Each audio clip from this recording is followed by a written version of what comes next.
વડોદરા શહેર કોંગ્રેસના પ્રમુખ તરીકે ઋત્વિજ જોશી ઉપર ફરી કળશ ઢોળાયો। સંગઠન સૂજન અભિયાન અંતર્ગત વડોદરા શહેર કોંગ્રેસ સમિતિના પ્રમુખ તરીકે ફરી એક વખત ઋત્વિજ જોશી પર કળશ ઢોળાયો છે। એઆઈસીસી મહામંત્રી, મધ્યપ્રદેશ પ્રભારી અને વડોદરા શહેરના ઇન્ચાર્જ હરીશ ચૌધરી તથા તેમની ટીમ દ્વારા વડોદરા શહેરના તમામ વિધાનસભા ક્ષેત્રમાં આવતા કાર્યકર્તાઓને નવા પ્રમુખ માટે પોતાનું સૂચન આપવા જણાવવામાં આવ્યું હતું। ત્યારે તમામ કાર્યકર્તાઓ દ્વારા સર્વાનુમતે ફરી એક વખત વડોદરા શહેર કોંગ્રેસ સમિતિના પ્રમુખ પદનો ભાર સંભાળવા ઋત્વિજ જોશીનું નામ આગળ કરવામાં આવ્યું હતું। 3 વર્ષના પોતાના પ્રમુખ કાર્યકાળ દરમિયાન અનેકો આંદોલનો તેમજ સત્તાપક્ષ સામે બાયો ચડાવી પ્રજાના પ્રશ્નોને વાચા આપવાનું કામ ઋત્વિજ જોશી દ્વારા કરવામાં આવ્યું હતું। ત્યારે ફરી એક વખત એઆઈસીસી દ્વારા વડોદરાની ધોરા ઋત્વિજ જોશીના હાથમાં સોંપવામાં આવી છે। આવનારો સમય મહાનગરપાલિકાની સામાન્ય ચૂંટણીનો છે, ત્યારે ફરી પ્રમુખ તરીકે નિમાયેલા વડોદરા શહેર કોંગ્રેસ સમિતિના ઋત્વિજ જોશી દ્વારા જણાવવામાં આવ્યું હતું કે નવી રણનીતિ ઉર્જા સાથે સંગઠનને મજબૂત કરવામાં આવશે। વડોદરા શહેર કોંગ્રેસ સમિતિના લખડીપુર ખાતે આવેલ કોંગ્રેસ કાર્યાલય ખાતે કોંગ્રેસના કાર્યકર્તાઓ તેમજ ચૂંટાયેલા કોંગ્રેસના મ્યુનિસિપલ કાઉન્સિલરોએ વિશેષ ઉપસ્થિત રહી ઋત્વિજ જોશીને પુષ્પગુચ્છ તેમજ પુષ્પહાર પહેરાવી અભિવાદન કર્યું હતું। નોંધનીય બાબત છે કે યુનિવર્સિટીના નેતા રહી ચૂકેલા ઋત્વિજ જોશી અભિજીત મુહૂર્ત પર પોતાનો વિધિવત રીતે પદભાર સંભાળવા માટે જાણીતા હતા। તે જ પ્રણાલી પ્રમાણે વડોદરા શહેર કોંગ્રેસના પ્રમુખ ચૂંટાયા તે દરમિયાન પણ આ પ્રણાલી યથાવત રાખવામાં આવી હતી। રણનીતિ તો આ વડોદરાની પ્રજાએ નક્કી કરી દીધી છે। વડોદરાની પ્રજાએ નક્કી કરી દીધું છે કે આ ભ્રષ્ટ ભાજપના શાસકોના રાજમાં ભય, ભૂખ ને ભ્રષ્ટાચાર વધ્યો છે અને વડોદરાની પ્રજાએ નક્કી કર્યું છે કે આ વખતે આ લોકોને ઘરે બેસાડવાના છે। કારણ કે વડોદરા શહેરમાં જે કોર્પોરેશન, જેને કહેવાય કે વડોદરા મહાનગર સેવા સદન, એ આ ભ્રષ્ટ શાસકોના રાજમાં વડોદરા મહાનગર મેવા સદન બની ગયું છે। આવું એટલા માટે કહેવું પડે કે પ્રજા જે વેરો ભરે છે, મહેનતના રૂપિયાથી ટેક્સ ભરે છે, એની સામે પાયાની સુવિધા નથી આપી શકતું, વેરાનું વળતર નથી આપી શકતું અને એક મહિનામાં જે સભા થાય કોર્પોરેશનમાં, જેમાં પ્રજાના પ્રશ્નોનું નિરાકરણ લાવવાનો હોય, ત્યારે અમારા વિરોધ પક્ષના નેતા સહિત અમારા બધા જ કાઉન્સિલરો જ્યારે પ્રજાના પ્રશ્ન માટે પ્રશ્ન પૂછ્યો કે વિશ્વામિત્રી નદીનું કામ કેટલું પૂરું થયું છે, કારણ કે જ્યારે વિશ્વામિત્રીનો જે 1200 કરોડનો પ્રોજેક્ટ ને કરોડો રૂપિયાનો પ્રોજેક્ટ જ્યારે આવ્યો ત્યારે તો આ લોકોએ પીપીટી બતાવ્યું, પ્રેઝન્ટેશન બતાવ્યું કે અમે આવી રીતે કામ કરીશું, આટલી ઊંડી કરીશું, આટલી પહોળી કરીશું, પણ જ્યારે અમારા કાઉન્સિલરોએ જ્યારે પ્રશ્ન પૂછ્યો કે તમે જે પ્રેઝન્ટેશન બનાવ્યું એમાંથી કેટલું કામ થયું, તો તમે વિચાર કરો કે આ ભ્રષ્ટ શાસકોએ કોઈ કામ કર્યું નથી। માટે 24 મિનિટમાં કોર્પોરેશનની પ્રજાલક્ષી સભા હોય છે જે મહિનામાં એક વખત મળે છે, એને 24 મિનિટમાં પૂરી કરી અમારા બધા નેતાઓ, વિપક્ષના કાઉન્સિલરો બધા ફ્લોર પર બેસી ગયા, તો પણ આ લોકોએ કોઈએ એમની વાત સાંભળી નહીં। એટલે પ્રજાનો અવાજ નથી સાંભળવો। જ્યારે મીડિયા વડોદરા શહેરના પ્રથમ નાગરિક મેયર પાસે જાય તો મીડિયાનો અવાજ નથી સાંભળવો। વડોદરાના મેયર એકદમ મૌન બેસી જાય છે, મૌની બાબાની બનીને બેસી જાય, વાત ના કરે। એમના જે ડેપ્યુટી મેયર છે એમની પર પેવર બ્લોકના ભ્રષ્ટાચારના આરોપ છે, એમના જે સ્ટેન્ડિંગના ચેરમેન છે એમની સામે એમના જ સ્ટેન્ડિંગના સભ્યોએ ભ્રષ્ટાચારના આરોપની વાત કરી છે। તો અમે તો અગાઉ પણ કીધેલું, જ્યારે મ્યુનિસિપલ કમિશનર દિલીપ રાણા હતા ત્યારે અમે રજૂઆત કરી હતી કે આ જે કમિટી છે, સ્ટેન્ડિંગ કમિટી અને ભાજપનું શાસન, આ બોડીને બરખાસ્ત કરો।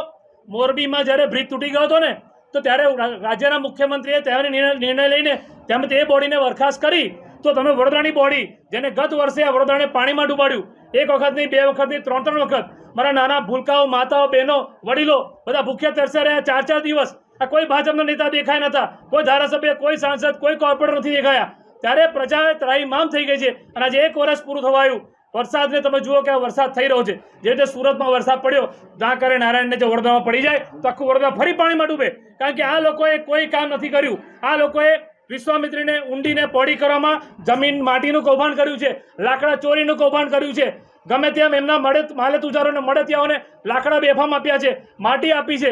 અને વડોદરા શહેરમાં જે કાંસમાંથી વિશ્વામિત્રીમાં પાણી જાય, अच्छा વિશ્વામિત્રીમાં પાણી જશે ક્યાંથી? તો વડોદરા શહેરની જે અલગ અલગ નાની કાંસો છે, આજે ભૂકી કાંસ છે, તો ભૂકી કાંસ માટે અમારા કોંગ્રેસના કાઉન્સિલરો, વોર્ડ નંબર 1ના અમારા વિપક્ષ નેતાઓ બધાએ આંદોલન કર્યું, પ્રજાએ આંદોલન કર્યું, તો પણ એ ભૂકી કાંસનું કામ રોક્યું નહીં।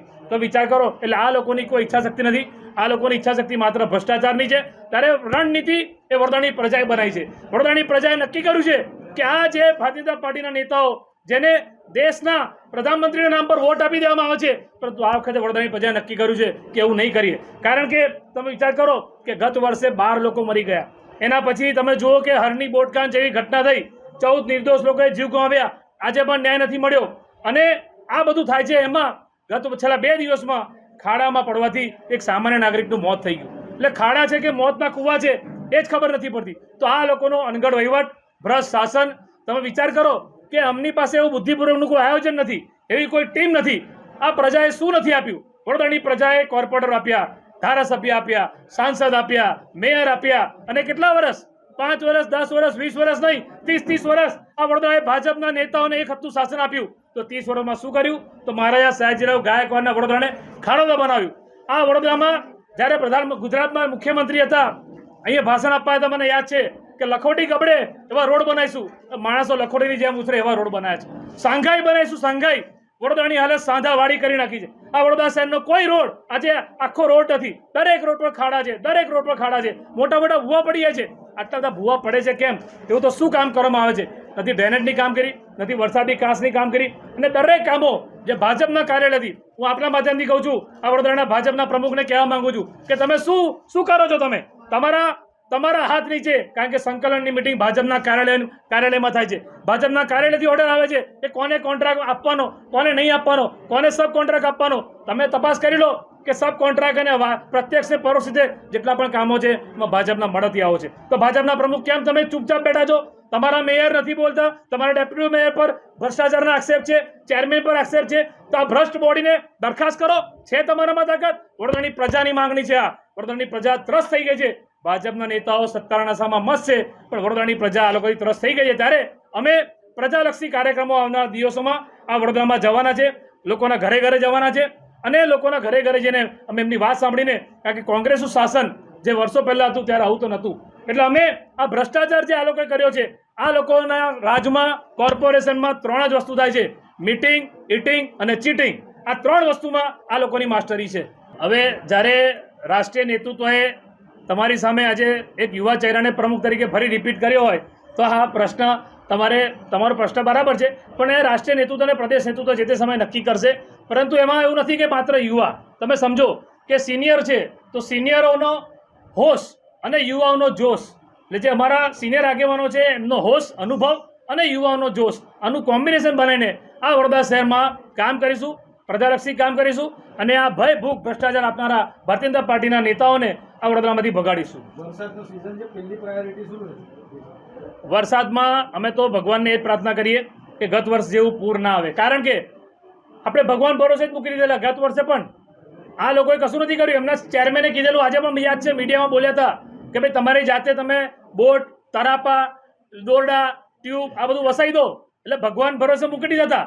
એટલે આજે આપણે ભગવાન ભરોસે જ છે. અમે તો પ્રાર્થના કરીએ કે એટલો તો વરસાદ ના પડે વડોદરામાં કે પૂર આવી જાય, કારણ કે સુરતમાં જેવો વરસાદ પડ્યો જો એવો વડોદરામાં પડે તો આખું વડોદરા પાણીમાં ફરી ડૂબી જાય અને લોકોના જીવ જાય છે, લોકો મરી જાય છે, લોકો ભૂખ્યા તરસ્યા રહેવું પડે છે. ત્યારે અમે તો પ્રાર્થના એ જ કરીએ છીએ. પરંતુ જો એવું કોઈ પરિસ્થિતિ આવી તો કોંગ્રેસ પાર્ટીએ ગત વર્ષે પણ જ્યારે આ પૂર આવેલું ત્યારે ભાજપના નેતાઓ તો ઘરમાં બેઠા હતા.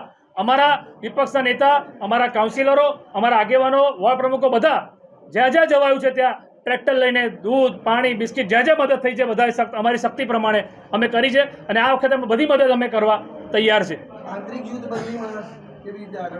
હવે જ્યારે સંગઠન સર્જન અભિયાનના માધ્યમથી રાષ્ટ્રીય નેતૃત્વએ જ્યારે ગુજરાતમાં જે 41 એટલે કે 33 જિલ્લા અને 8 મહાનગરપાલિકાના તમામ પ્રમુખો જાહેર થઈ ગયા છે, તો આ રાષ્ટ્રીય નેતૃત્વએ જાહેર કરેલી વાત છે. કોઈ એમાં ચિઠ્ઠી કે ભલામણથી થયું નથી. તો જે રાષ્ટ્રીય નેતૃત્વએ જાહેર કર્યું છે એને તમામે એને શિરોમાને રાખ્યું છે. એવી કોઈ આંતરિક જૂથબંધી નથી, અને બધાને ભેગા થઈને બધા ભેગા મળીને કામ કરીને આવનારા દિવસમાં પ્રજાલક્ષી કાર્યો કરીશું.